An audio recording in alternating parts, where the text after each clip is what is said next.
Hey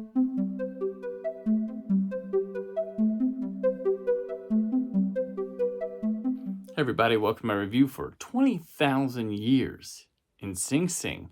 This is coming to you from Warner Archive Collection on April 28th. Thanks to AV Entertainment, which is Ally Bond Entertainment, for supplying me this copy for review. And you can purchase yourself, pre-order, or purchase yourself a copy using moviezing.com. That's moviezyng.com. I ask that you use the associates link, which is in the description of the video. Chips a little back to me, helps them out. Check out moviezing.com. Also, they've got a lot of great deals. They had a great special for Warner Archive not too long ago. They're always running something. Good place to check out some movies. So this is 20 Years in Sing Sing. Why did I want this one for review? Well, it's directed by the great Michael Curtiz. He one of my favorite workman directors of all time. You probably know the high-profile ones like Mildred Pierce, Casablanca, The Adventures of Robin Hood, Captain Blood, White Christmas. So many.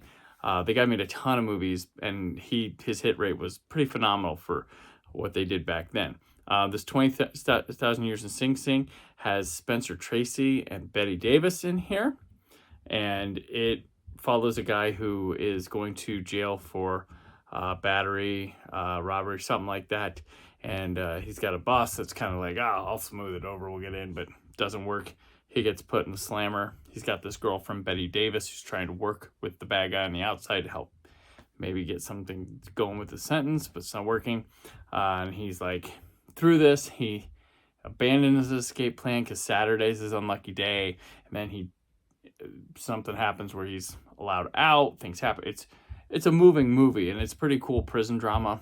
Spencer Tracy's really manly and tough in this movie. Used to seeing him in comedies and stuff, but this is like 1932. This movie has a really good pace and some great dramatic scenes, as well as some fight choreography going on. There's a part where a guy's getting his head bashed in with a telephone.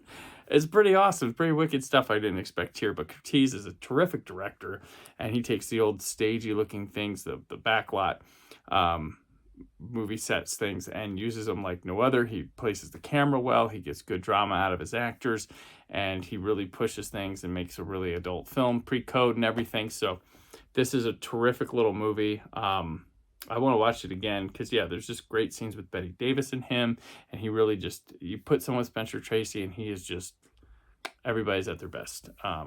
Really like this movie. I give it a 3.5 out of 5. Now we'll move to the video portion of this. The video is in its aspect ratio of 137:1. The compression is MPEG 4 AVC, which is a 1080p picture resolution at HD. This looks really good. Warner Archive, it feels so silly just repeatedly talking about how good the restorations are. This one's got a little bit more age to it. This movie's almost 100 years old. Wow, 6 years away from being 100. It's got some nice grain to it and stuff. Has a good thing, but when like transitions and stuff happen, it can get a little rougher. That tends to happen with older movies. But the black and white is really nice and fine, and you can get some good solid details out of everything. It is a little soft, like it is crisp and stuff. It's not like blurry or anything, but the lighting of it is kind of soft, especially on Bette Davis. But you get a good enough detail in people's skins and their clothing fabrics and stuff, and it's really impressive considering the age of the film.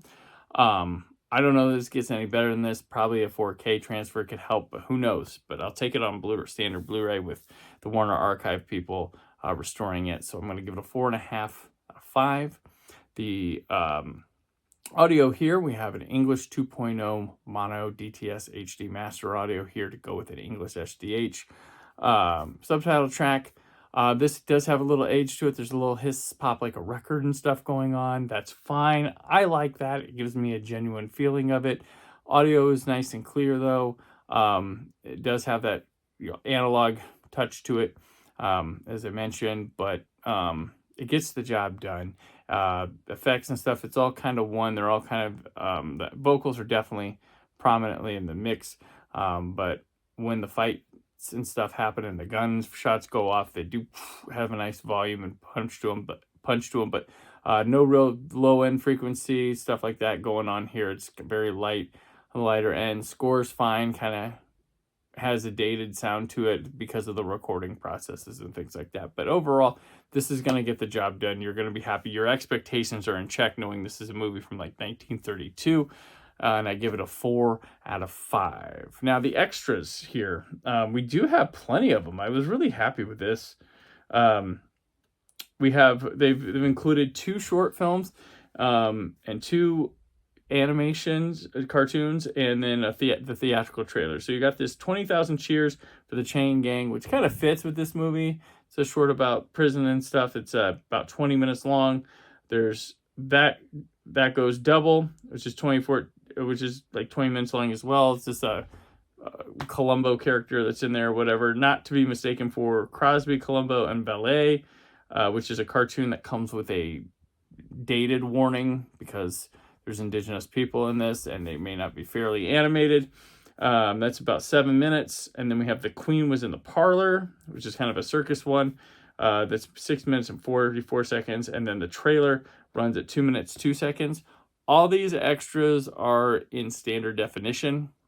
It's fine. They look good. I'm going to give them a 3 out of 5 for this because you're playing up, you're giving me like about an hour's worth of extra stuff on this 1932 movie where no one's around from it to talk about. There's probably no archival materials.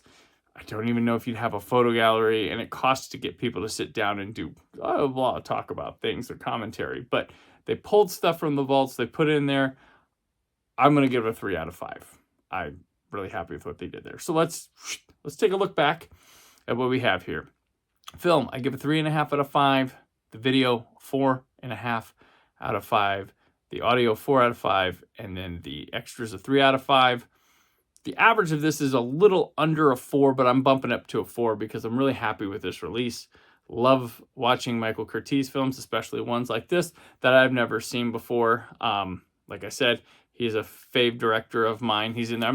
I don't know where he falls in the lexicon, but I collect his films, and always a new one coming out is good, and checking out things I haven't seen is wonderful because Michael Curtiz has a lot of movies I haven't seen as well. So there you go. If you're interested in this, if you collect Michael Curtiz like me, or maybe you're a Spencer Tracy, Betty Davis person, or just love classic films or a fan of this one, you could order it on moviezing.com. That's moviezing.com. Please use the link in the description of this video. That helps me out. I'm an associates account for them. They like to track how many people come to their site from these videos, so that helps as well. So appreciate that. I've got more reviews coming from to you this week, and maybe this week. Hopefully, we shall see. But thank you for watching this one, and as always, stay film positive.